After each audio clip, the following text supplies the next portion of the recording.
ठीक है, तो लास्ट पार्ट हम डिस्कस कर लेते सर हैं यहाँ पर। स्ट्रेंथ काफी कम है आज। स्ट्रेंथ काफी कम है, यस, न्यू ईयर है ना, नया साल है।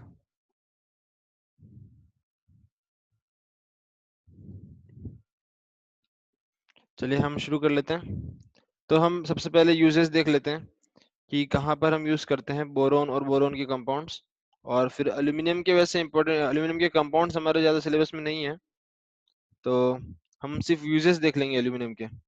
ठीक है, सबसे पहले हम शुरू करते हैं uses of boron and it's compounds. Uses of boron and it's compounds, कुछ यूजेस तो आप जानते हैं शायद, क्या आप बता सकते हैं कुछ यूजेस बोरोन के कंपाउंड्स के बारे में? हाँ, यूज करते हैं, एनीवन? सर कैरम खेलने के लिए।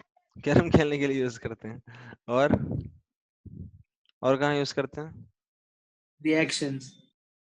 रिएक्शंस में यूज करते हैं, वाह, ये तो मतलब यूनिवर्सल आंसर हो गया हमारा कि सर कोई भी चीज उठा लो रिएक्शन में डाल देंगे। कौन सी रिएक्शंस? सर चश्मा बना ग्लासेस के लिए। ग्लास बनाने में यूज करते हैं, गुड। और माइल्ड एंटीसेप्टिक। एंटीसेप्टिक की फॉर्म में यूज करते हैं, और वॉशिंग पाउडर। अब तो सब कुछ जानते हैं।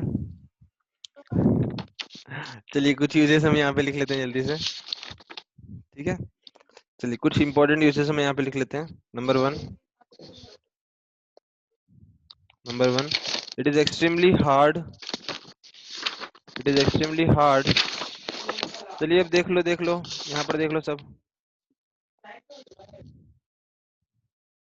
It is extremely hard refractory solid material. Refractory solid material of high melting point,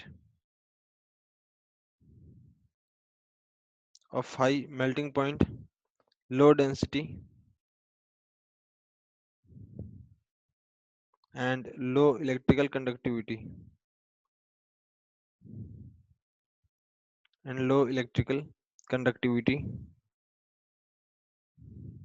ये रिफ्रैक्टरी मटेरियल का मतलब होता है कि फर्नेसेस में हम फर्नेसेस की जो अंदर की लाइनिंग होती है, अंदर की लाइनिंग जहाँ पर टेम्परेचर बहुत ज्यादा रहता है, तो वहां पर हम उस मटेरियल बनाने के लिए बोरोन को यूज करते हैं, क्योंकि बोरोन का मेल्टिंग पॉइंट बहुत हाई होता है। तो बोरोन उस हाई मेल्टिंग पॉइंट पर भी उस हीट को, उस हाई टेम्परेचर को सस्टेन कर पाता है बिना मेल्ट हुए। ठीक है, तो रिफ्रैक्टरी मटेरियल उसको कहते हैं जो हम फर्नेस की अंदर वाली सरफेस पे यूज करते हैं। ठीक है, उसको कहते हैं रिफ्रैक्टरी मटेरियल। तो ये पहला यूज आपने लिखा। नंबर 2, बोरोन फाइबर्स, जैसे कि आपने बताया अभी, बोरोन फाइबर्स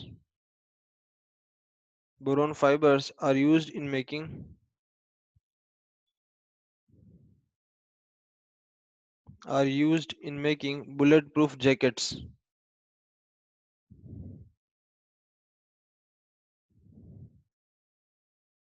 Because काफी हार्ड मटेरियल होता है ये bulletproof jackets, and also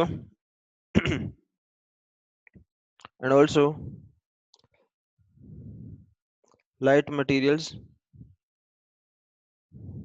and also light composite materials for aircraft.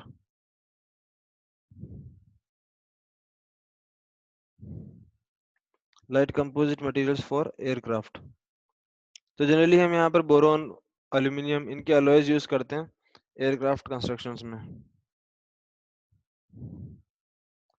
Next example, metal borides. Metal borides हम न्यूक्लियर रिएक्टर्स में यूज करते हैं, जो फास्ट मूविंग न्यूट्रॉन्स होते हैं, जिनकी वजह से आपके पास अनकंट्रोल्ड चेन रिएक्शन हो जाती है। तो वो न्यूट्रॉन्स को थोड़ा स्लो डाउन करने के लिए हम मेटल बोराइड्स यूज करते हैं इन द सर वो फॉर्म डिप ऑफ करते हैं ना, कंट्रोल रोड्स। हाँ, ताकि सर वो मेटल्स डिप करते हैं ना अंडरग्राउंड। नहीं, जब सर हम न्यूक्लियर न्यूक्लियर रिएक्टर्स की जब बात करें तो वहां पर हम हार्ड वाटर यूज करते हैं, एक कंटेनर होता है जिसमें हम ये रॉड्स डिप करते हैं हार्ड वाटर के अंदर। तो जब न्यूट्रॉन्स वहां से पास होते हैं तो जब इनसे टकराते हैं तो न्यूट्रॉन्स स्लो डाउन हो जाते हैं, और उसकी वजह से मतलब आप जानते हैं कि न्यूक्लियर रिएक्शंस में क्या होता है कि आप एक न्यूट्रॉन से शुरुआत करते हैं, ठीक है। अगर आपने एक न्यूट्रॉन से शुरुआत की तो आपको रिएक्शन में एक न्यूट्रॉन के बदले 3 न्यूट्रॉन्स मिलते हैं। तो इस तरह से एक अनकंट्रोल्ड चेन रिएक्शन बन जाती है,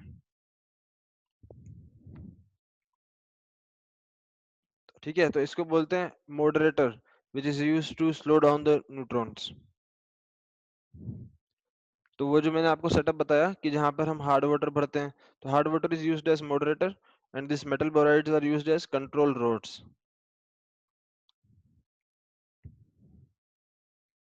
क्या ये चीज सबको क्लियर है?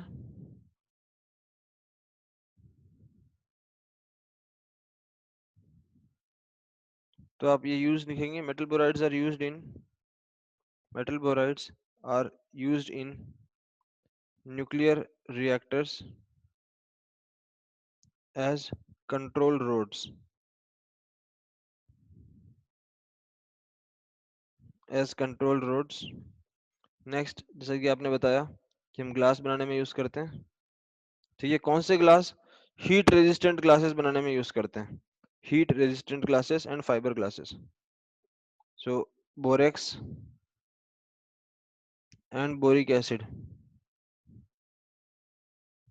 borax and boric acid are used in manufacturing heat resistant glasses, heat resistant glasses। और कहाँ यूज करते हैं? ग्लास वूल बनाने में यूज करते हैं एंड फाइबर ग्लास बनाने में यूज करते हैं।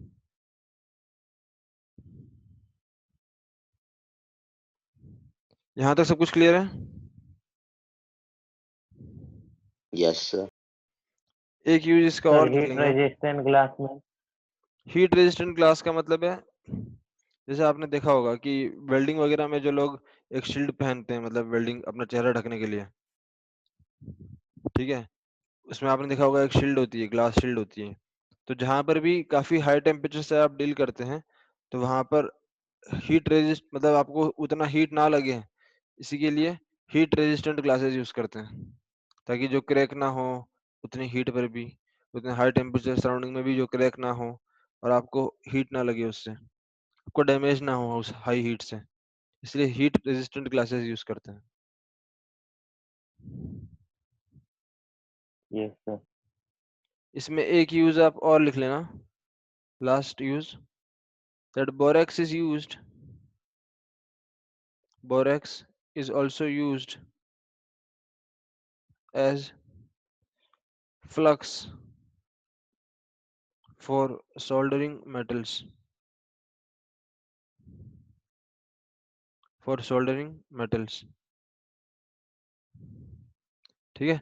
दो मेटल्स को जोड़ने के लिए जो फ्लक्स होता है, दो मेटल्स को जोड़ने के लिए जो वहां पर डालते हैं, मतलब जिससे, या फिर आप देखोगे किसी सोल्डरिंग रोड के ऊपर जब एक कोटिंग लगी होती है तो वो पिघल के वहां जम जाता है ऊपर दो मेटल्स के बीच में, उसको बोलते हैं बोरेक्स। तो बोरेक्स वहां पर भी आप यूज करते हैं as a flux for soldering two metals.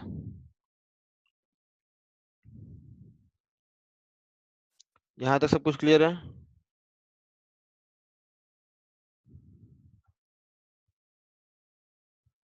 यहाँ तक लिख लिया आप सबने? Yes, sir. चलिए अब हम एल्यूमिनियम की बात कर लेते हैं, general uses of aluminium.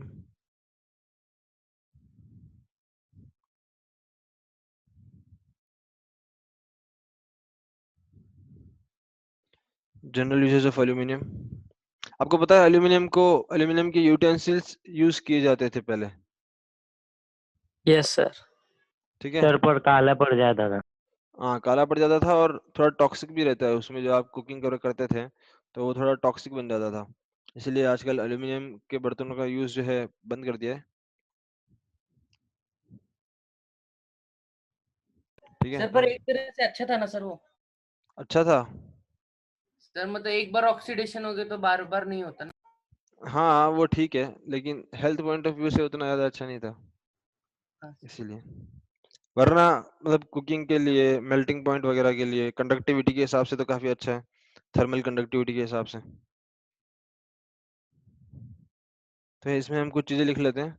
Number 1, because of its toxic nature,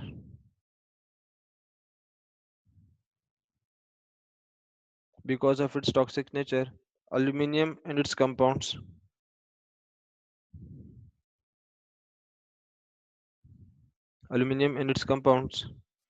are now reduced for domestic use.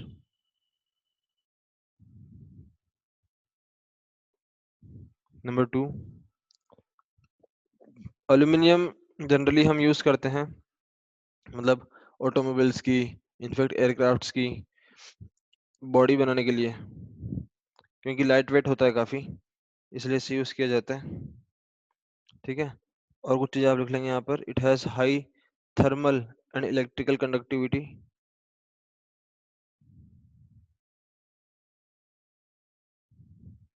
high thermal and electrical conductivity. Number 3,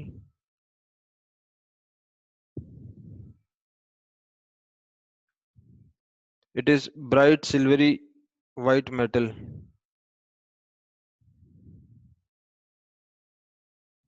It is bright silvery white metal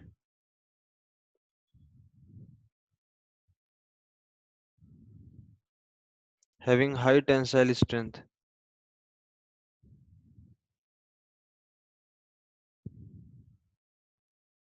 Having high tensile strength.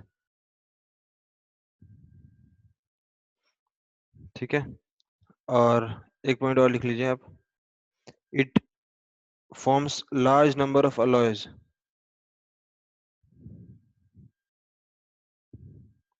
It forms large number of alloys. ठीक है, काफी सारे alloys मिलते हैं इसके जो हम use करते हैं। Number 5, due to its light weight,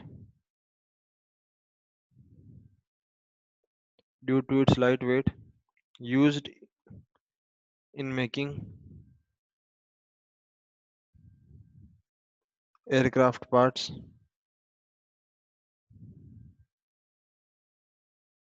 and automobile bodies,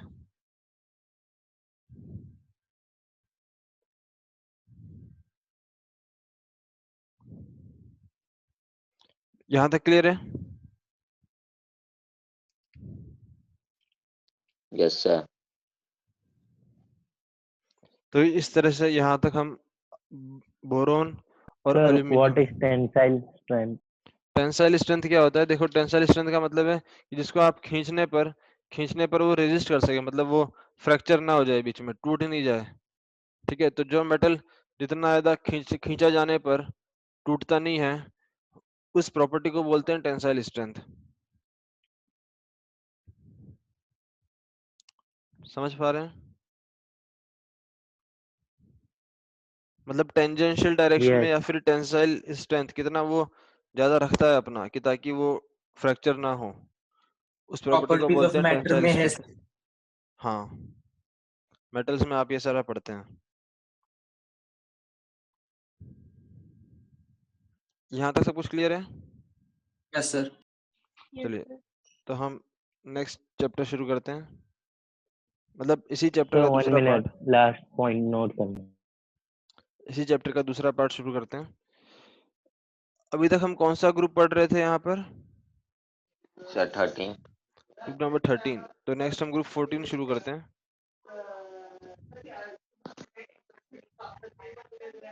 हो गया यहाँ तक सबका? Yes sir. Yes sir.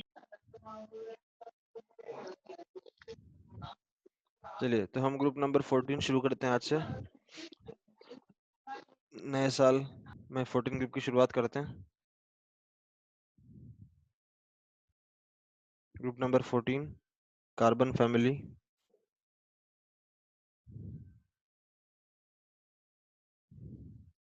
ठीक है, चलिए बताइए कौन कौन से एलिमेंट्स हैं आपके पास यहाँ पर? Which all elements we have? ऊपर से नीचे। Carbon, carbon, silicon, germanium, tin, lead.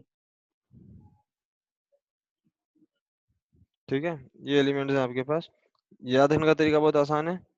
जैसे एक तरीका मैं बता देता हूँ आपको। चली सीता जी संग प्रभु, ठीक है, ये एक तरीका हुआ जिससे आप याद रख सकते हैं इनको। चली सीता जी संग प्रभु। तो इसमें कार्बन क्या है, मेटल या non metal? Sir non metal. Carbon is a non metal. और फिर आपके नीचे वाले? सर 2 मेटल और से उसके नीचे। तो कार्बन हो गया आपका नॉन मेटल, ठीक है। और सिलिकॉन और जर्मेनियम? सर मेटलाइट्स। सिलिकॉन और जर्मेनियम हो गए मेटलॉइड्स, या फिर इनको सेमी मेटल्स भी कहा जाता है। और बाकी नीचे वाले आपके पास क्या हो गए? सर होंगे कुछ। मेटल्स, ठीक है। तो ये सारे ग्रुप 14 एलिमेंट्स हैं। चलिए इनका सर जन मेटल्स कैसे सर नॉन मेटल्स के ग्रुप में पी ब्लॉक? हाँ, यही तो पी ब्लॉक की खासियत है कि यहाँ पर आपको मेटल्स भी मिलते हैं, नॉन मेटल्स भी मिलते हैं और मेटलॉइड्स भी मिलते हैं। जैसे जैसे आप ग्रुप में नीचे की ओर जाते हैं तो आपको मेटल्स मिलना शुरू हो जाते हैं, ठीक है। पी ब्लॉक के हर एक ओके सर। ग्रुप में यही खासियत है। चलिए इनका जनरल इलेक्ट्रॉनिक कॉन्फ़िगरेशन क्या लिखेंगे आप? सर इनमें आउटर मोस्ट इलेक्ट्रॉन कौन से सब शेल में भरे जाएंगे? Sir p. पी सब शेल में। तो जनरल पी इलेक्ट्रॉनिक कॉन्फ़िगरेशन क्या होगा इनका? Sir NH2 PS2 NH2 P N P. नहीं NH2 NP2। हाँ, ये देखो आपने जो इसका नियरेस्ट नोबल गैस भरा, मान लो नियरेस्ट नोबल गैस, उसके बाद NS2 NP2, ठीक है। यहाँ पर ये N क्या रिप्रेजेंट करता है? What is this sir N? Shell number. कौन सा शेल नंबर है ये? Sir period Principal quantum. Principal shell number. Principal quantum number. लेकिन ये प्रिंसिपल क्वांटम नंबर कौन से शेल को रिप्रेजेंट करता है? Sir periods. हाँ सर पीरियड। हाँ, ये आपका nth पीरियड को रिप्रेजेंट करता है। nth पीरियड मतलब जिस भी पीरियड में वो एलिमेंट है उस nth पीरियड को रिप्रेजेंट करता है, ठीक है। तो this n represents nth period. जैसे एग्जांपल कार्बन, तो बताओ कार्बन कौन से पीरियड में है?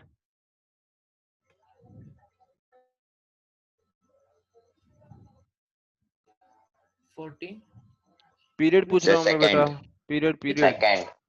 Second period. सेकंड पीरियड में है। तो कार्बन का इलेक्ट्रॉनिक सेकंड। कॉन्फ़िगरेशन क्या लिखते हैं आप? What is the electronic configuration of carbon? Sir 2s2 2p2। हाँ, मतलब 1s2 Nearest noble gas. 1s2 2s2 2p2, इस तरह से, ठीक है। वैसे ही सिलिकॉन जो है, ये सिलिकॉन कौन से पीरियड में आता है? थर्ड। थर्ड पीरियड में। तो उसके लिए क्या आ जाएगा? 3s2 3p2। यस। समझ में आ गई ये बात? यस। इसके ऊपर यस लिखा है सर। NS2 NP2। ये NS2 NP2 का मतलब है कि इस ग्रुप में आने से पहले जो है S के दो ग्रुप भर चुके हैं, ग्रुप 1 और ग्रुप 2। ग्रुप 1 और ग्रुप 2 आपने क्रॉस कर दिया, फिर उसके बाद आपने P का पहला ग्रुप क्रॉस कर लिया, फिर ये दूसरा ग्रुप है। तो यही मतलब है NS2 NP2 का, ठीक है, NS2 NP2। चलिए, तो आप जानते हैं कि कार्बन जो होता है, ये कार्बन रेडियो एक्टिव होता है। कुछ पर्टिकुलर आइसोटोप इसके रेडियो एक्टिव होते हैं। Yes sir 14। कौन सा आइसोटोप रेडियो एक्टिव होता है? सर 14। कार्बन 14, ठीक है। तो हम यहाँ पे कुछ पॉइंट्स लिख लेते हैं इनके बारे में। सबसे पहला, carbon exist as 3 isotopes. Carbon 3 isotopes की फॉर्म में एग्जिस्ट करता है, which are mainly carbon 12, carbon 13 and carbon 14। ये जो कार्बन 14 है ये रेडियो एक्टिव होता है, ठीक है, ये रेडियो एक्टिव होता है। और इसका हाफ लाइफ इसकी आधी जिंदगी जो है वो मात्र 5760 ईयर्स होती है। सर कितना ज्यादा सर, इतना ज्यादा हाफ लाइफ कैसे? कार्बन रेडियो एक्टिव है, और आप जानते हैं कि कार्बन 14 को आप कहाँ यूज करते हैं? सर फॉसिल्स की एज के लिए। हाँ, कार्बन के साथ डेट करने के लिए यूज सर करते हैं उसे आप इसे। पता करने के लिए। Sir carbon dating method. Carbon dating के लिए यस यूज सर। करते हैं, ठीक है। कार्बन यस के साथ डेट करने के लिए यूज करते हैं इसे, हाँ सर। ठीक है। तो बेसिकली ये हाफ लाइफ का मतलब क्या है कि कितने टाइम के बाद, कितने टाइम के बाद जितना उसका अमाउंट था वो हाफ हो गया, ठीक है। कितने टाइम के बाद उसका अमाउंट हाफ हो गया, उसको कहते हैं उसकी हाफ लाइफ। ये आपने केमिकल काइनेटिक्स में पढ़ा होगा वैसे, यस सर। ठीक है। सो आप पढ़ेंगे केमिकल काइनेटिक्स में, पढ़ेंगे आप इसको आगे, हाफ लाइफ वगैरह क्या होता है, कैसे निकालते हैं, ये सारी चीजें आप आगे पढ़ेंगे। तो इसका हाफ लाइफ होता है 5760 ईयर्स। यहाँ तक क्लियर है? Yes sir. Yes, sir. चलिए, अब जो यहाँ पर कुछ कंपाउंड्स देख लेते हैं, जैसे आपका टिन। अगर मैं टिन की बात करूं तो टिन जो है, tin occurs in the form of tin occurs in the form of cassiterite ore.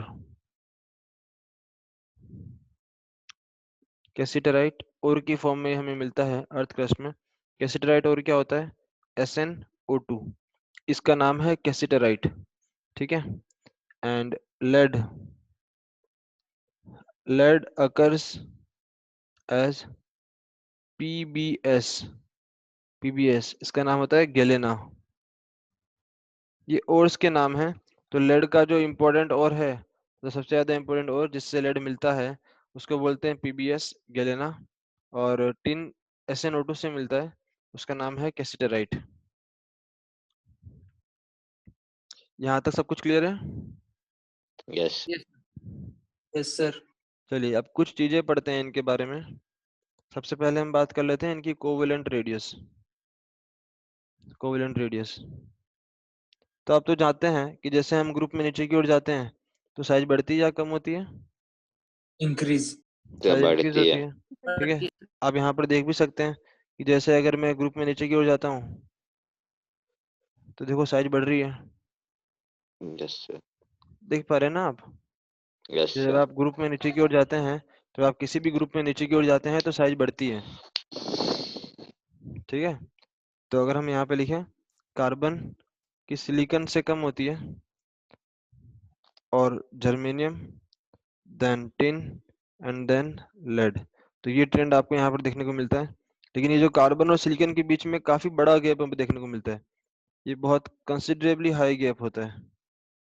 Sir हाँ, सर हम इसे कंपेयर कैसे कर रहे हैं? ये तो नॉन मेटल और मेटल है ना, और कुछ तो मेटलॉइड है।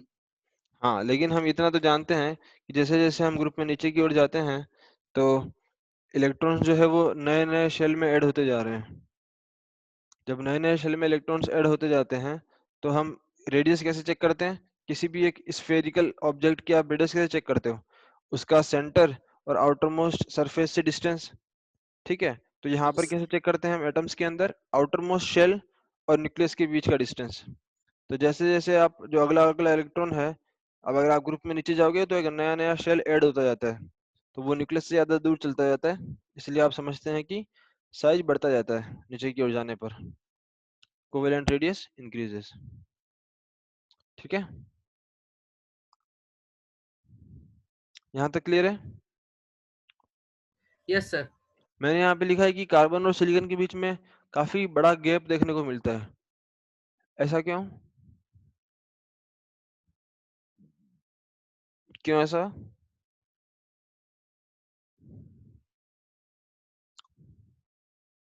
सर 10D हाँ, क्या बोल रहे हो? इलेक्ट्रॉन्स की वजह से। इसकी वजह से 10D इलेक्ट्रॉन्स, 3D शील्डिंग। मतलब उनके पास डी इलेक्ट्रॉन्स है नहीं, लेकिन डी ऑर्बिटल्स हैं उनके पास, समझ रहे हो? डी ऑर्बिटल खाली है लेकिन उसमें इलेक्ट्रॉन्स नहीं है। समझ पा रहे हैं आप लोग? Yes sir. Sakshi, No, sir. Carbon और सिलिकॉन के बीच में देखो, बताओ कार्बन कौन से पीरियड का एलिमेंट है Second. और silicon? Second. Third. Silicon third का है, तो उसका कॉन्फ़िगरेशन क्या आएगा? 3s2 3p2, ये आएगा 3s2 3p2। और 3p के बाद में क्या आता है? 3d। Yes sir. लेकिन वो Yes, 3d sir. लेकिन वो 3d तो अभी खाली है सिलिकॉन के अंदर। Yes sir. लेकिन वो d ऑर्बिटल्स होने की वजह से, वो d ऑर्बिटल्स एक्स्ट्रा अवेलेबल होने की वजह से सिलिकॉन का साइज कार्बन की साइज से काफी ज्यादा होता है, क्योंकि वहीं पर d ऑर्बिटल्स आना शुरू होते हैं। मतलब कार्बन तक d ऑर्बिटल नहीं रहते हैं, लेकिन फिर सिलिकॉन के नीचे, सिलिकॉन और सिलिकॉन से नीचे, इन सब में अब d ऑर्बिटल्स आना शुरू हो जाते हैं। तो कार्बन से सिलिकॉन में जैसे जंप मारते हैं तो वहां पर एक लार्ज साइज डिफरेंस देखने को मिलता है। क्लियर है सबको? सर बस इन दोनों में। मतलब आगे भी साइज तो बढ़ता ही है, लेकिन सबसे पहले शुरुआत कहाँ से हुई थी? कार्बन और सिलिकॉन के बीच में। Yes sir. समझ में आया? Yes Yes, sir. sir.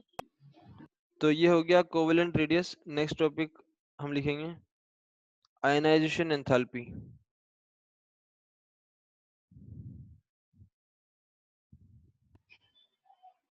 Ionization enthalpy, आप जानते हैं कि आयनाइजेशन एंथैल्पी क्या होता है? Sir down the group decrease होता है। डाउन द ग्रुप डिक्रीज होता है, लेकिन होता क्या है ionisation enthalpy? Sir electron outer most shell से इलेक्ट्रॉन को निकालने के लिए जितनी एनर्जी लगती है उसको बोलते हैं आयनाइजेशन एनर्जी।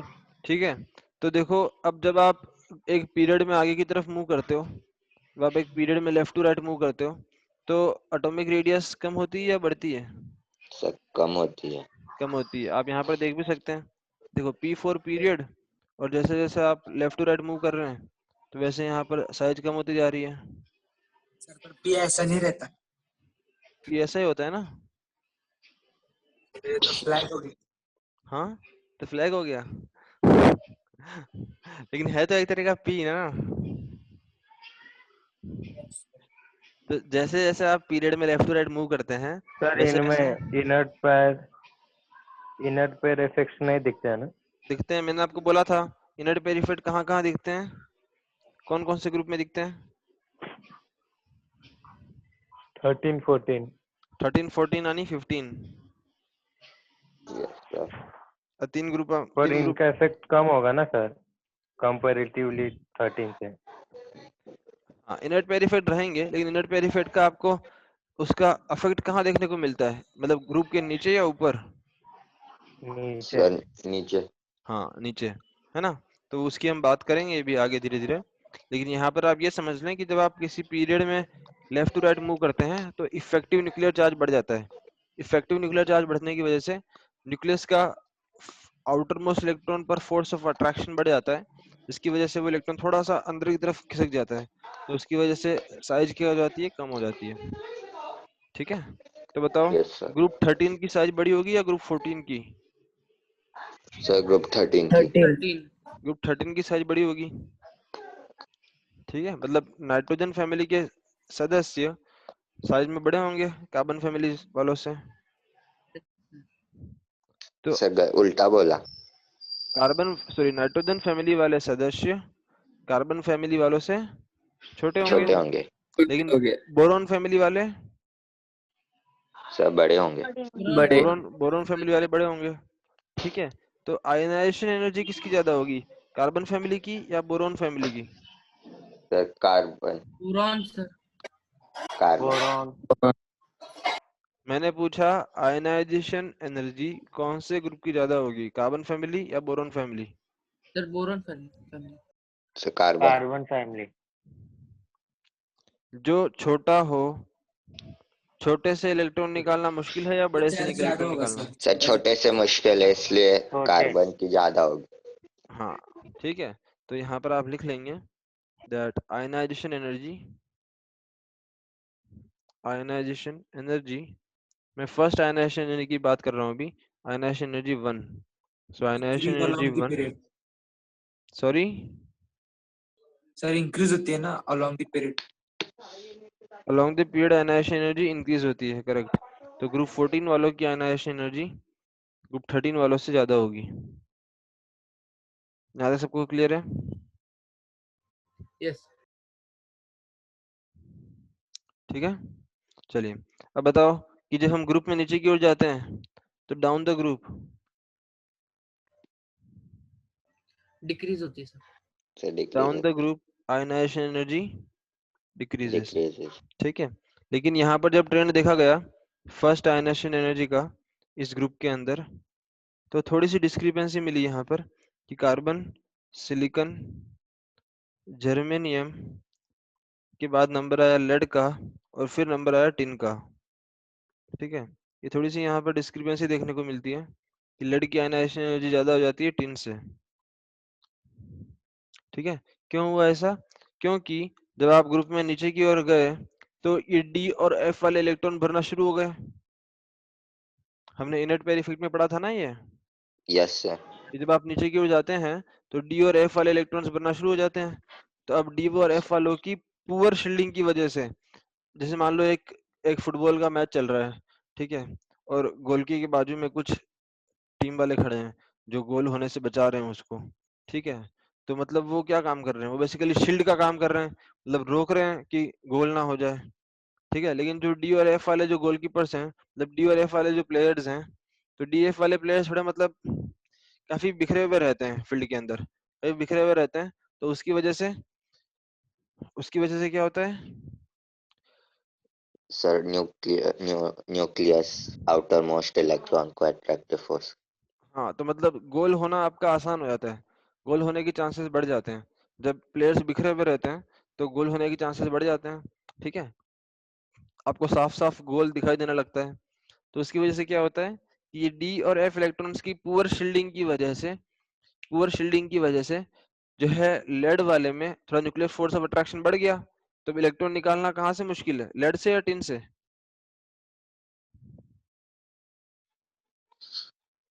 सर्टिन। नहीं समझे बात को? जैसे आप ग्रुप में नीचे की ओर गए, तो जब आप ग्रुप में नीचे की ओर जाते हैं तो डी और एफ इलेक्ट्रॉन्स आना शुरू हो जाते हैं। और डी ऑफ एफ इलेक्ट्रॉन्स उनकी पुअर शील्डिंग होती है, वो उतना अच्छे से शील्ड नहीं कर पाते, थोड़े बिखरे हुए रहते हैं, क्योंकि डी ऑर्बिटल और एफ ऑर्बिटल थोड़े बड़े फैले हुए साइज के होते हैं। तो उनकी पुअर शील्डिंग की वजह से न्यूक्लियर फोर्स ऑफ अट्रैक्शन बढ़ जाता है। न्यूक्लियर फोर्स ऑफ अट्रैक्शन बढ़ने की वजह से आयनाइजेशन एनर्जी भी बढ़ जाती है। तो लेड की आयनाइजेशन एनर्जी टिन से ज्यादा हो जाती है।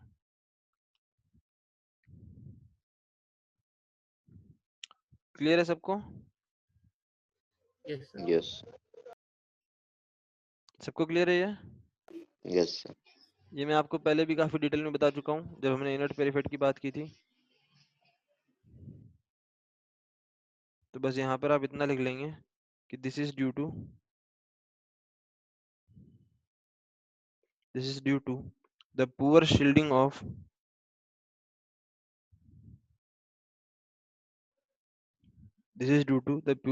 of D and F electrons। D और F इलेक्ट्रॉन्स की पुअर शील्डिंग की वजह से ऐसा होता है। यहाँ तक क्लियर है सब कुछ? Yes sir. चलिए, तो नेक्स्ट हम मेल्टिंग पॉइंट की बात करते हैं।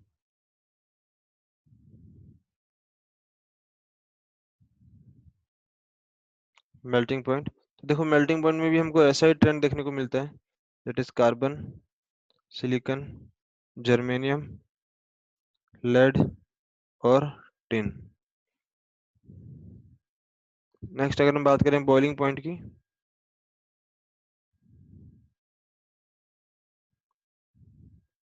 तो वैसे boiling point is proportional to mass. Boiling point is proportional to mass, तो जिसका मास ज्यादा होगा उसका बॉइलिंग पॉइंट ज्यादा होगा। ज्यादा। ठीक है, ये एक फैक्टर होता है, और भी बहुत सारे फैक्टर्स होते हैं। तो कुछ ट्रेंड हमें ऐसा देखने को मिलता है कि सिलिकॉन का बॉइलिंग पॉइंट सबसे ज्यादा होता है।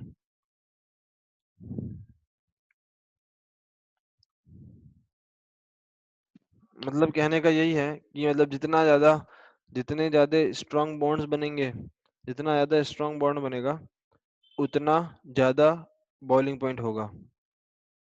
मतलब जितना ज्यादा आपस में फोर्स ऑफ अट्रैक्शन उतना ज्यादा मेल्टिंग पॉइंट या फिर बॉइलिंग पॉइंट। ठीक है, तो जो छोटे एटम्स हैं उनके बीच में फोर्स ऑफ अट्रैक्शन ज्यादा होगा। Yes sir. यस क्यों सर। ज्यादा होगा? क्योंकि फोर्स ऑफ अट्रैक्शन किस पे डिपेंड करता है? मतलब अगर कोई चार्ज पार्टिकल है, मान लो Q1 और Q2, तो इनके बीच का फोर्स ऑफ अट्रैक्शन आप कैसे लिखते हैं? डिस्टेंस पे डिपेंड होता sir Q1 Q2 by R।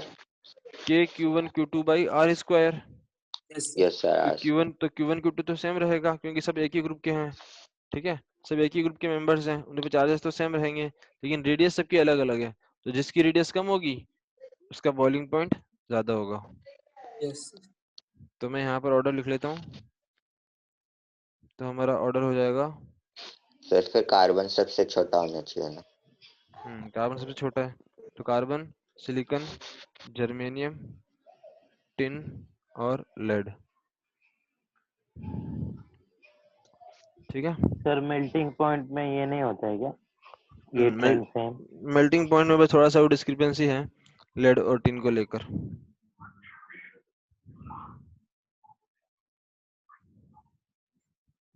चलिए नेक्स्ट प्रॉपर्टी लेते हैं यहाँ पर, इलेक्ट्रोनेगेटिविटी। आप जानते हैं कि इलेक्ट्रोनेगेटिविटी क्या होता है?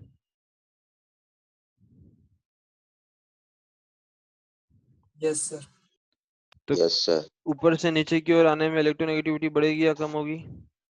सर कम होगी। ऊपर से नीचे आने में इलेक्ट्रोनेगेटिविटी कम होगी।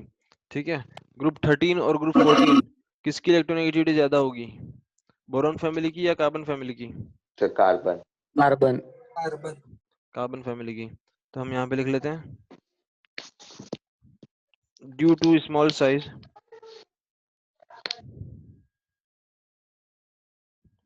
Due to small size electronegativity of group 14 is greater than the electronegativity of group 13 elements. So down the group electronegativity decreases. ठीक है, down the group electronegativity decreases. यहाँ तक क्लियर है? यस। यहाँ तक आपने लिख लिया सारा? Yes sir. Yes, sir. कुछ फिजिकल प्रॉपर्टीज की बात करते हैं अब।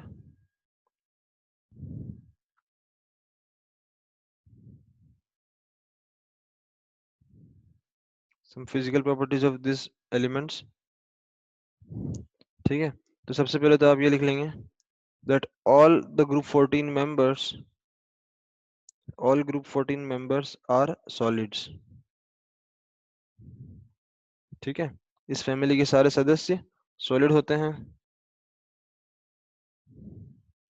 तो ये पी ब्लॉक की खासियत है कि कुछ कुछ ऐसे भी यहाँ पर ग्रुप्स मिलेंगे आपको जिसमें सॉलिड भी मिलेंगे, लिक्विड भी मिलेंगे और गैस भी मिलेंगे।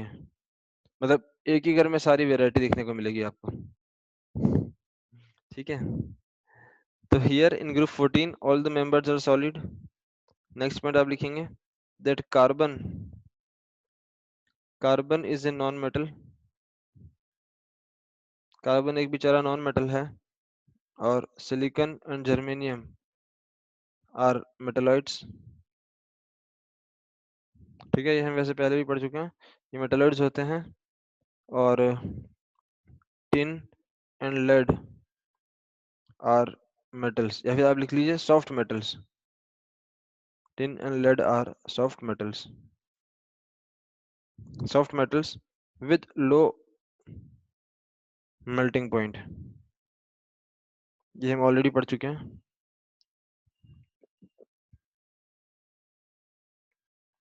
With low melting point. ठीक है, लेकिन अगर मैं ग्रुप 13 की बात करूं, ग्रुप 13 और ग्रुप 14 के कंपैरिजन में, तो बताओ किसमें ज्यादा वैलेंस इलेक्ट्रॉन्स हैं? ग्रुप 14 वालों के पास ज्यादा वैलेंस इलेक्ट्रॉन्स हैं या ग्रुप 13 वालों के पास? ग्रुप 14। तो ज्यादा वैलेंस इलेक्ट्रॉन्स होने के कारण ग्रुप 14 वालों का मेल्टिंग पॉइंट और बॉइलिंग पॉइंट ग्रुप 13 वालों से ज्यादा होता है। ठीक है, तो यहाँ पर हम बोलेंगे that melting points and boiling points of group 14 elements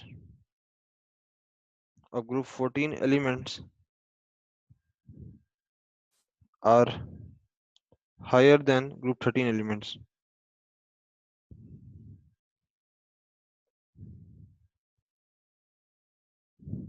ठीक है, ये कुछ मैं रीजंस आपको बता रहा हूँ जो आपको अपनी टेक्स्ट बुक वगैरह में रीजंस से मिलेंगे कि इनके मेल्टिंग पॉइंट बॉइलिंग पॉइंट ज्यादा क्यों होते हैं। ठीक है, तो ज्यादा वैलेंस इलेक्ट्रॉन्स होने के कारण इनके melting point boiling point group 13 वालों से ज्यादा होते हैं, क्योंकि ग्रुप 13 वालों के पास कितने वैलेंस इलेक्ट्रॉन थे? 3 3। और इनके पास कितने हैं? 4 4 4 ठीक है, चलिए तो यहाँ तक हमने डिस्कस किया फिजिकल प्रॉपर्टीज के बारे में। Now let's move on to chemical properties.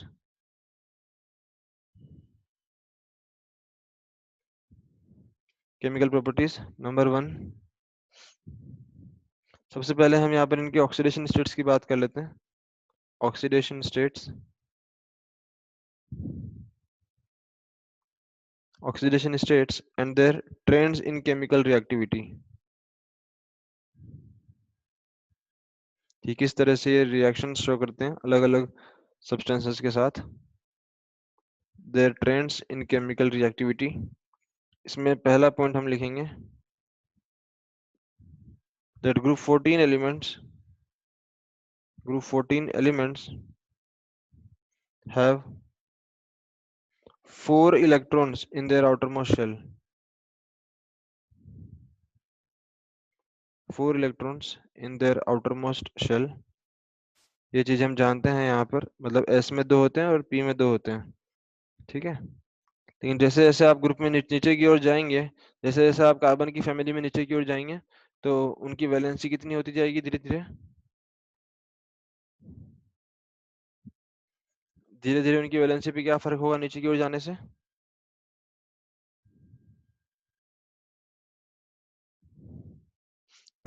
Sir 2 होती जाएगी, मतलब ऊपर वालों के पास 4 थी, लेकिन नीचे वाले जो हैं वो 2 वैलेंसी शो करेंगे। स्पेशली आपका नीचे नीचे वाला सबसे बॉटम मोस्ट एलिमेंट कौन सा है यहाँ पर?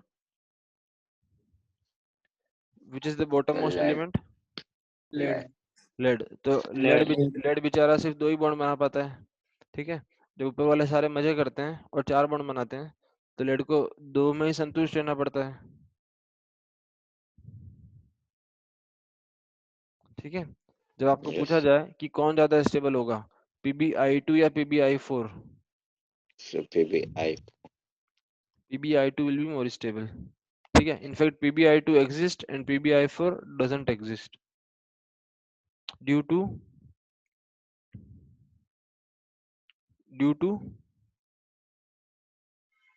रीजन क्या बोलेंगे आप?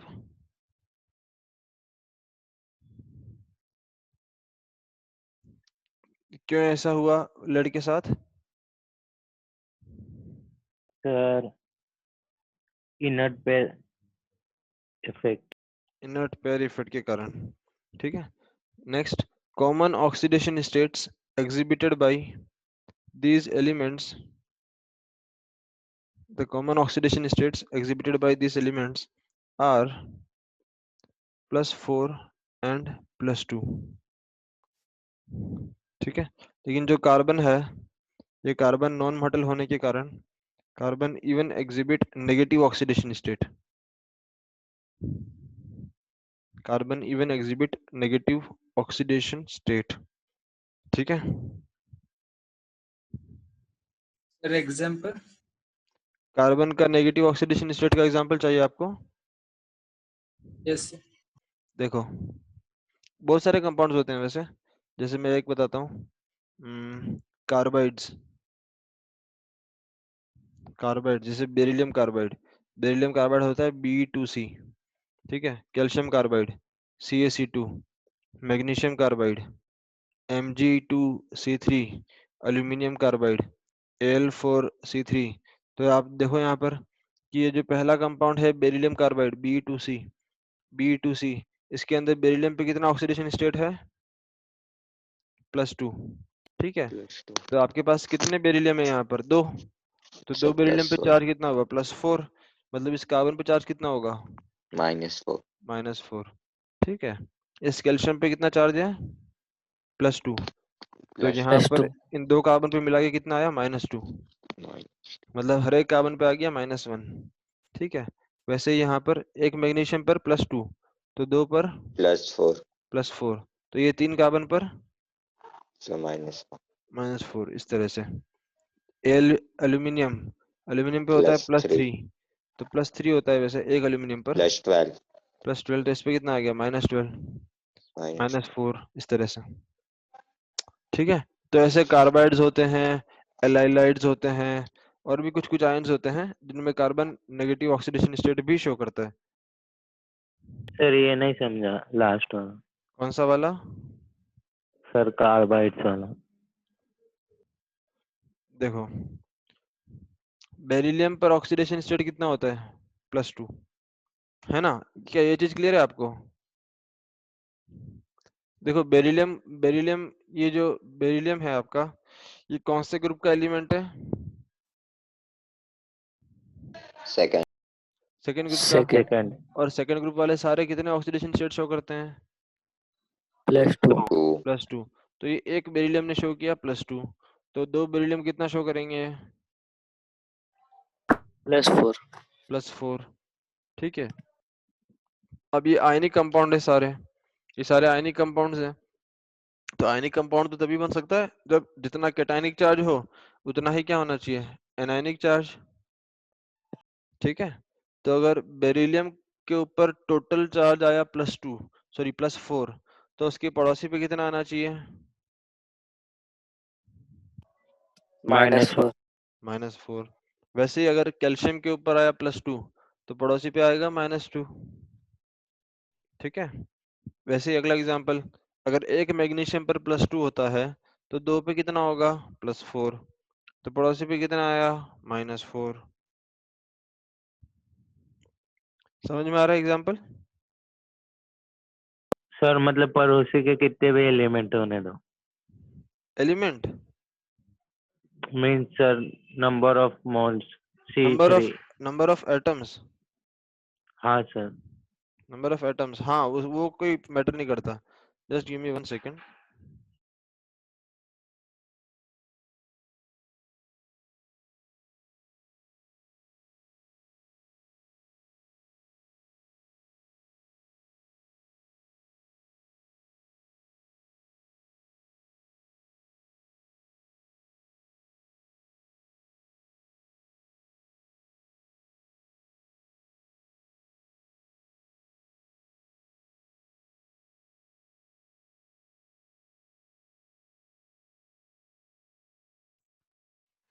ठीक है,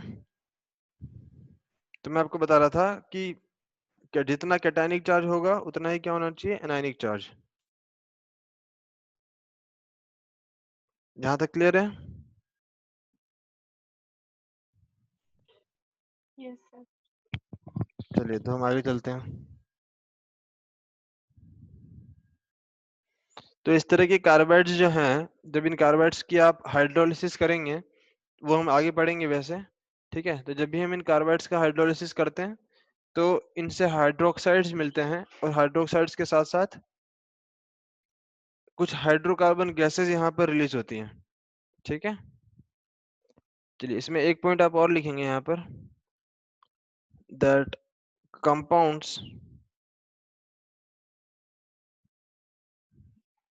compounds in +4 oxidation state compounds in +4 oxidation state are generally covalent in nature.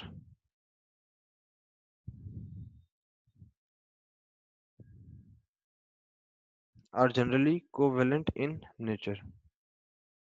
ठीक है, क्यों हुआ ऐसा? बड़ी आसान सी चीज है, शायद मैंने आपको पहले कभी बताया होगा। क्या मैंने आपको फाजान्स रूल के बारे में बताया था कभी? फाजान्स रूल? यस सर आपका सर नहीं, बाल राजू सर ने तो बताया। तो अच्छा, दूसरे केमिस्ट्री वाले सर हाँ, तो बालाजी सर ने आपको बताया होगा कि कोवेलेंट कैरेक्टर किन चीजों पे डिपेंड करता है? सर कैटायन का साइज कैटायंस एंड एनायंस। हाँ, तो कैटायन का साइज छोटा होना चाहिए या बड़ा? से छोटा छोटा होना चाहिए। और छोटा। चार्ज कैटायन पे चार्ज ज्यादा होना चाहिए या कम? सर शायद ज्यादा। ज्यादा। sir. Smaller charge, is the cation and larger is the charge. ठीक है, कैटायन पे साइज जितना छोटा होगा उसका कोवेलेंट कैरेक्टर उतना ज्यादा होगा, और उस पर पॉजिटिव चार्ज जितना ज्यादा होगा, जितना ज्यादा कैटायन पर पॉजिटिव चार्ज उतना ज्यादा वो पड़ोसी के इलेक्ट्रॉन को अपनी तरफ खींच पाएगा। ठीक है, तो जितना ज्यादा वो पड़ोसी के इलेक्ट्रॉन को खींच पाएगा, पड़ोसी कौन है कैटायन का? anion. एनायन। एनायन। समझ गए आप लोग, है ना? तो जितना ज्यादा वो पड़ोसी के चार्ज को अपनी तरफ खींच पाएगा उतना ज्यादा उसका कोवेलेंट कैरेक्टर होगा। ठीक है, तो वो पड़ोसी के यस सर। इलेक्ट्रॉन्स को ज्यादा कब खींच पाएगा? जब उस पर चार्ज ज्यादा हो या कम हो? सर ज्यादा। चार्ज ज्यादा हो। ठीक है, तो जिस कंपाउंड्स में पॉजिटिव चार्ज ज्यादा होता है कैटायन पर, वो कंपाउंड्स उतने ही ज्यादा कोवेलेंट होते हैं। ठीक है, और कोवेलेंट कंपाउंड्स जो होते हैं वो जनरली नॉन पोलर सॉल्वेंट्स में डिसॉल्व करते हैं, लेकिन जो आयनिक कंपाउंड्स होते हैं वो जनरली पोलर सॉल्वेंट्स में डिसॉल्व करते हैं। तो जो सारे कोवेलेंट कंपाउंड्स हैं वो ज्यादातर ऑर्गेनिक सॉल्वेंट्स में डिसॉल्व करते हैं, ऑर्गेनिक सॉल्वेंट्स के अंदर। ठीक है, क्योंकि वो नॉन पोलर होते हैं, यस। लेस पोलर होते हैं। यहाँ तक सब कुछ क्लियर है? Yes sir. Sir. चलिए अगला पॉइंट लेते हैं हम यहाँ पर, नंबर 3। नंबर 3 ये आपका favourite, due to inert pair effect.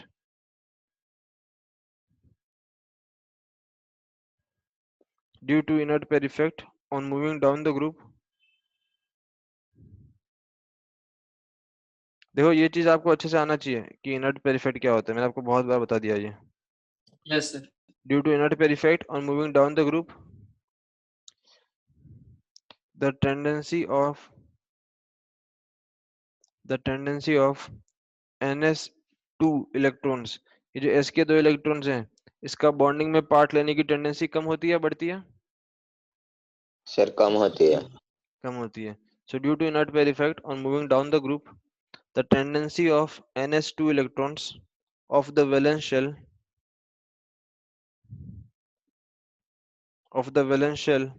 to take part in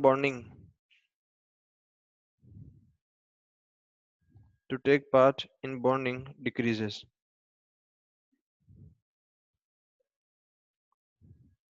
ठीक है, so इसका मतलब मैं क्या बोल सकता हूँ, that the stability of +4 oxidation state, बताओ +4 ऑक्सीडेशन स्टेट शो करने की टेंडेंसी बढ़ेगी या कम होगी? कम होगी। कम होगी। So the कम होगी। stability of +4 oxidation states decreases, and the stability of +2 oxidation state बढ़ेगी या कम होगी? बढ़ेगी। Increase. बढ़ेगी। ठीक है, तो इसका मतलब मैं यहाँ से ये बोल सकता हूँ कि अगर मैं ग्रुप में नीचे जाता हूँ तो नीचे जाने पर लेड कौन सा ऑक्सीडेशन स्टेट शो करना पसंद करेगा? +2. +2।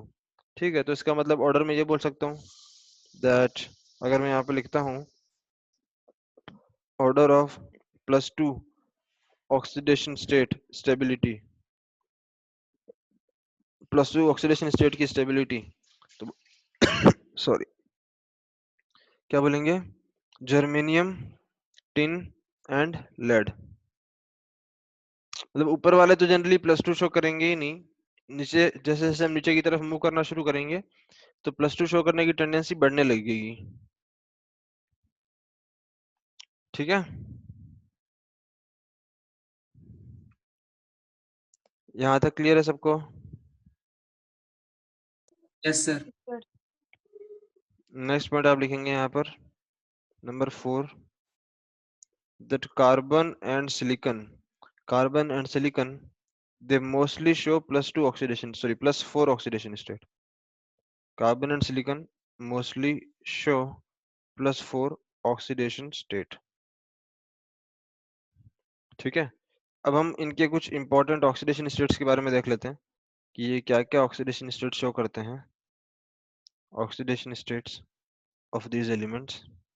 तो कार्बन, सिलिकॉन, जर्मेनियम, टिन आणि lead, तो carbon will show +4, silicon will show +4, ठीक है, and germanium will show +4 and +2, but कौन ज्यादा स्टेबल होगा? So +4. +2. +4 +4, ठीक है, जर्मेनियम है ना अभी तो +4, टिन भी +4 भी शो करता है, +2 भी शो करता है, और लेड वैसे बहुत कम शो करेगा +4, लेकिन ज्यादातर क्या शो करेगा? +2. +2, +2. ठीक है। तो चलिए अभी मैं यहाँ पर कुछ 2 पॉइंट्स लिख रहा हूँ, आपको बताना है वो सही है या गलत है, ठीक है। ऐसा नहीं सोचना है कि मैं हमेशा सही बताऊंगा, मैं गलत भी बता सकता हूँ, ठीक है। तो देखो चेक करते हैं, मैंने लिखा कि Pb4+ compounds are strong oxidizing agents. Pb4+ compounds are oxidizing agents. ये सही भी हो सकता है, गलत भी हो सकता है, इसलिए मैंने इसको रेड में लिखा है। Pb4+ compounds are strong oxidizing agents. Sir शायद गलत है। कैसे गलत हो सकता है यार, मैंने लिखा है, आखिर गलत कैसे हो सकता है? ये सर आपने लिखा है तो सही सर होगा। आपने रेड जोन में लिखा है ना।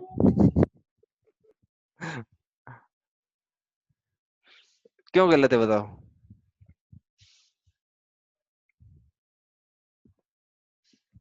मुझे तो नहीं लगता गलत। So किसको मुझे लग... गलत क्योंकि लगता है। मोस्टली गलत है +2 में सर। वो स्टेबल रहता है सर। सर कंपाउंड स्टेबल नहीं है। +2 में ज्यादा स्टेबल होगा सर वो।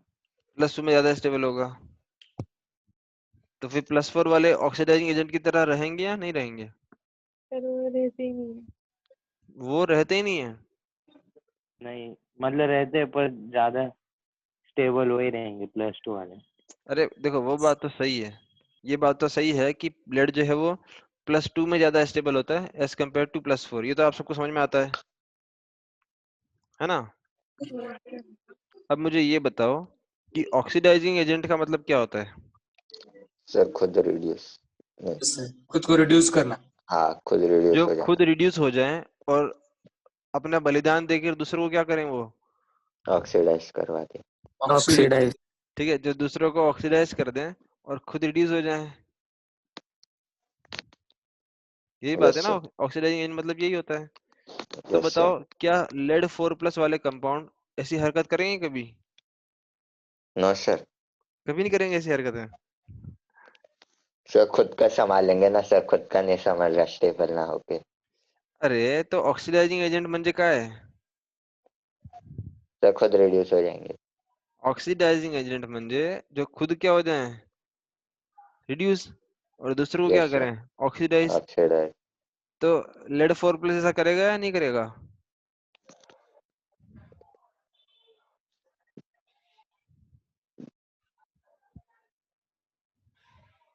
No sir. नहीं करेगा। चलो ये बताओ कि लेड जो है वो किस में ज्यादा स्टेबल है, +4 में या +2 में? 2। +2। तो क्या +2। तो साक्षी बताओ, क्या लेड चाहेगा कि +4 से +2 में चले जाए? Yes sir. क्या लेड +2 में जाना पसंद करेगा? Yes yes sir. सर, तो +2 में जाने के लिए उसको खुद को रिड्यूस होना पड़ेगा या ऑक्सीडाइज होना पड़ेगा? Sir reduce, radio. खुद जब रिड्यूस होगा तो दूसरों को क्या करेगा? सर वो ऑक्सीडाइज। ऑक्सीडाइजिंग एजेंट है। हाँ तो हाँ यही। सर मैं बोल रहा था ऑक्सीडाइज। तो मैंने तो बोला ही था, मुझे आप पे भरोसा है, आप गलत नहीं लिखते। अच्छा अच्छा, अब मतलब हम बाजी पलट लेंगे एंड में, जब हारने की बारी आई तो हम बाजी छोड़ देंगे, हम टीम चेंज कर देंगे सर, जैसे ही हम हारने वाले हैं टीम चेंज कर देंगे। सर ऑप्टिमिस्टिक सोचना। तो lead 4+ compounds are strong oxidising agents, समझ में आता है ये बात? यस सर, खुद रिड्यूस होना बहुत खुश हो जाएंगे, मतलब जैसे ही उनको रिड्यूस होने की बारी आएगी तो मतलब 4 चांद लग जाएंगे बस, कि आज तो हम +2 में जाएंगे, +2 में जाएंगे, ठीक है। तो इतनी खुशी के मारे पागल हो जाएंगे कि पूरी दुनिया भर को ऑक्सीडाइज कर देते हैं ये लोग। ठीक है। तो लेड 4+ जो है वो स्ट्रॉन्ग ऑक्सीडाइजिंग एजेंट्स होते हैं, सबको ऑक्सीडाइज कर देते हैं मार्केट में और खुद रिड्यूस हो जाते हैं खुशी खुशी। खुद किस में कन्वर्ट हो जाएंगे? Pb+2 में। क्या ये बात सबको क्लियर है? Yes, sir. Yes sir. चलो एक और चीज बताना, ये गलत है या सही है? कोई डाउट किसी को यहाँ तक? No sir. No, sir. चलो जरा एक और चेक करना, एक और मेरी गलती चेक करना। SN2+ acts as strong reducing agent. SN2+ yes sir, right act है। as strong reducing agent.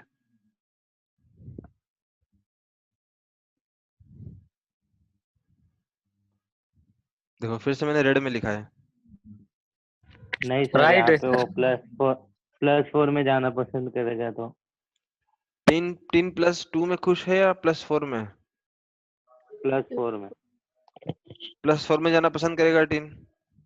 तो +4 में यस जाने के सर। लिए खुद ऑक्सीडाइज होगा, खुद ऑक्सीडाइज होगा तो दूसरों को क्या करेगा? Reduce. रेडियो। रिड्यूस। ठीक है, तो आपको ये बात ध्यान रखनी है कि SN2+ acts as a strong reducing agent whereas lead+4 acts as a strong oxidizing agent. I hope ये आप सबको समझ में आता है। Yes sir. बोलो क्लियर है यहाँ तक सबको? किसी को कोई डाउट तो नहीं है यहाँ तक? No sir. No, sir. चलिए पॉइंट नंबर 6। पॉइंट नंबर 6 आप लिखेंगे group 14 molecules. Group 14 molecules. Sir आज नया साल है तो जल्दी छोड़ देते हैं। चलो ठीक है, लेकिन आपने मेरी इच्छा पूरी नहीं की अभी तक। मैंने एक शर्त रखी थी आपके साथ कि आपको जल्दी कब छोड़ा जाएगा। Sir, वो अटेंडेंस का ना। हाँ सर साक्षी? उसी दिन 32 थे सर, हो गए। अरे तो 32 आपने किए भी नहीं ना अभी तक, आपको सर बस उस दिन हो गए थे। कहाँ हो गए थे 32?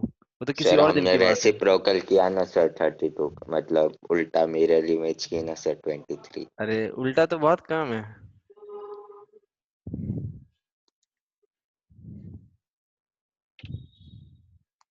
ग्रुप 14 कंपाउंड्स, देखो group 14 compounds such as, group 14 compounds इसको आप ऐसे लिख लेना, group 14 compounds such as methane. आप जानते हैं मीथेन कहाँ मिलता है मार्केट में आजकल? सर हवा। वहां मिलता है। और वो गोबर गैस नहीं। हाँ उधर भी मिलता है। CNG gas. हाँ सीएनजी। सीएनजी में मिलता है।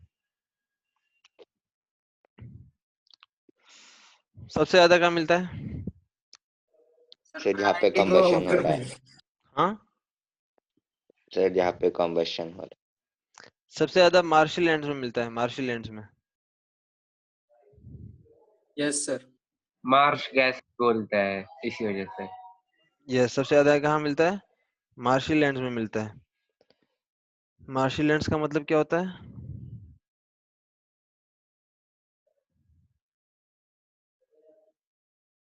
यस, मार्शल लैंड्स का मतलब है जहां पर कीचड़, दलदल। दल। ठीक है, तो ग्रुप 14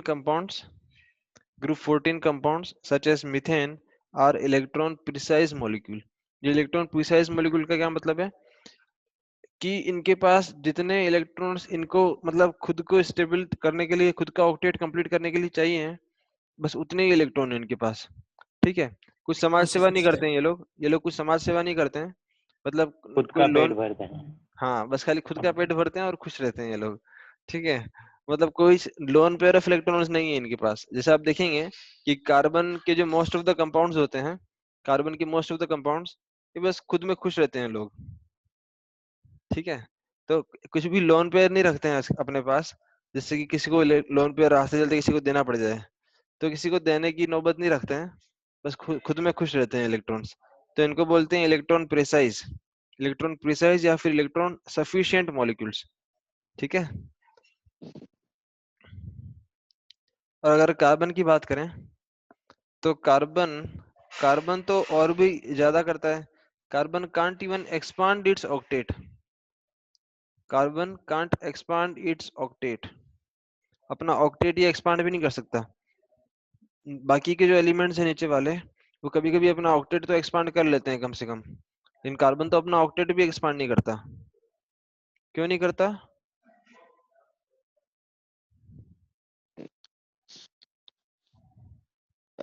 सर OS। कार्बन कौन से पीरियड का एलिमेंट है? Carbon belongs to which period? Sir 2। 2। और नीचे वाले सारे 3 4 5 ऐसे ऊपर वाले पीरियड्स में। तो कार्बन में ऐसी क्या स्पेशलिटी है बताओ? कार्बन के पास कोई डी ऑर्बिटल है? No sir. No sir. Carbon के पास कोई भी डी ऑर्बिटल नहीं है। एफ की बात तो दूर ही रह गई, कोई डी ऑर्बिटल भी नहीं है कार्बन के पास। तो डी ऑर्बिटल्स ना होने की वजह से ये अपना ऑक्टेट को एक्सपांड नहीं कर पाता है, तो बस मैक्सिमम 4 ही बॉन्ड बना पाता है कार्बन। क्या ये बात सबको समझ में आती है? Yes sir. लेकिन जो नीचे वाले एलिमेंट्स हैं उनके पास वेकेंट डी ऑर्बिटल्स हैं, कुछ के पास वेकेंट एफ ऑर्बिटल्स हैं, तो उनकी वजह से वो अपना ऑक्टेट एक्सपांड कर पाते हैं। ठीक है, तो यहाँ पर आप लिखेंगे that carbon can't expand it's octet, carbon can't expand its octet like other elements in the group due to unavailability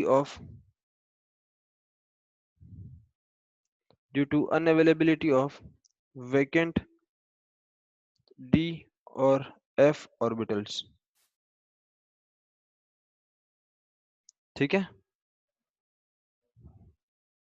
तो आप यहाँ पर एक चीज और लिख सकते हैं yes that sir. carbon can show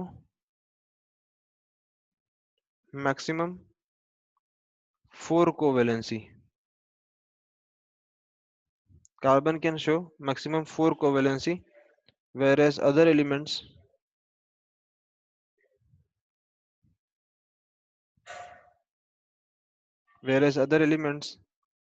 can show up to 6। whereas other elements can show up to 6। ठीक है, जैसे एग्जांपल देख लेते हैं इनके। एग्जांपल जैसे सिलिकॉन, तो सिलिकॉन 6 बॉन्ड बनाता है इस तरह से SiF6 2-। जर्मेनियम भी 6 बॉन्ड बनाता है GeCl6 2-। टिन भी 6 बॉन्ड बनाता है SnOH4 सॉरी SnOH6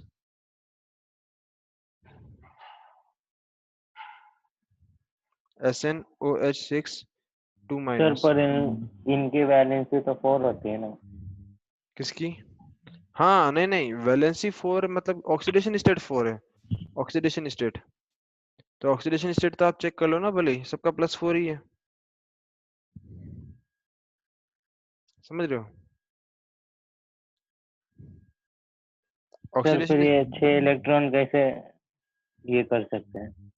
हाँ देखो मैं दिखाता हूँ आपको। इन सब का हाइब्रिडाइजेशन यहाँ तक लिख लो पहले। इन सब का हाइब्रिडाइजेशन कितना है? sp3d2। ठीक है, देखो देखो ये कैसे दिखाते हैं। जैसे मान लो अगर मैं बात करूँ सिलिकॉन की, जैसे सिलिकॉन का एग्जांपल लिया मैंने, तो आप देखो यहाँ पर ये जो पहला कंपाउंड है इसमें सिलिकॉन का ऑक्सीडेशन स्टेट कितना दिख रहा है आपको? ऑक्सीडेशन नंबर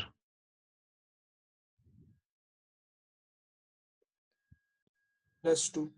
अरे कैसे +2 दिख रहा है यार, मजाक कर रहे हो आप लोग?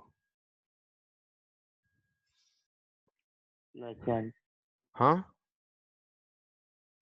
सर क्या? सर सिलिकॉन वापस सर। सिलिकॉन का ऑक्सीडेशन नंबर कितना है पहले कंपाउंड में?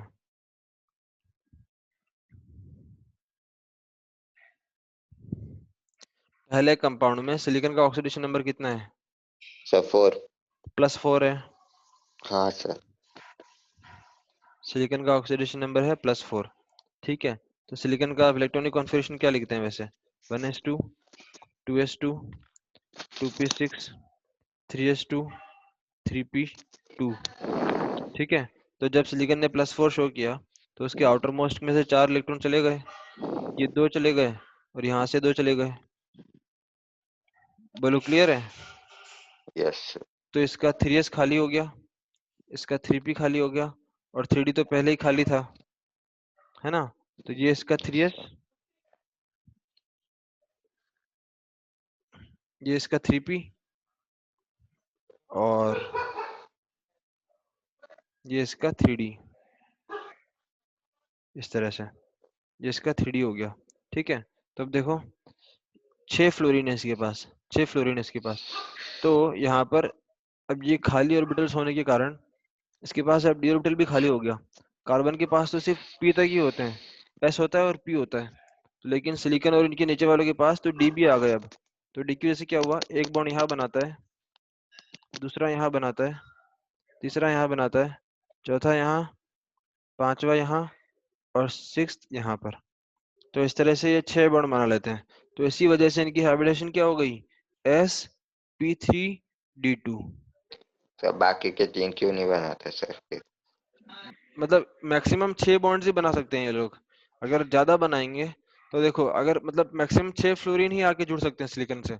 अगर ज्यादा फ्लोरीन आ गए तो आपस में वो सब लड़ने झगड़ने लगेंगे।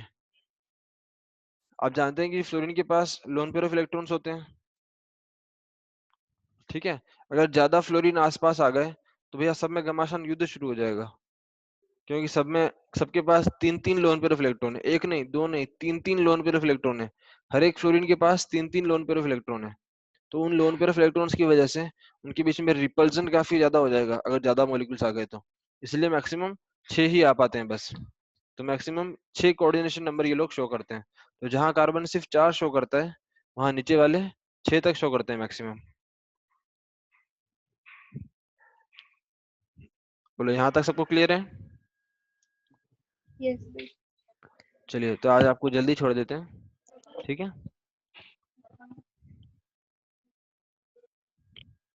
Thank you, sir.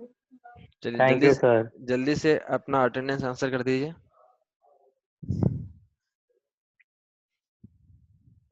Thank you sir. once again happy new year Thank you, sir। sir. Yes, wish you all very happy new Happy New year. Year.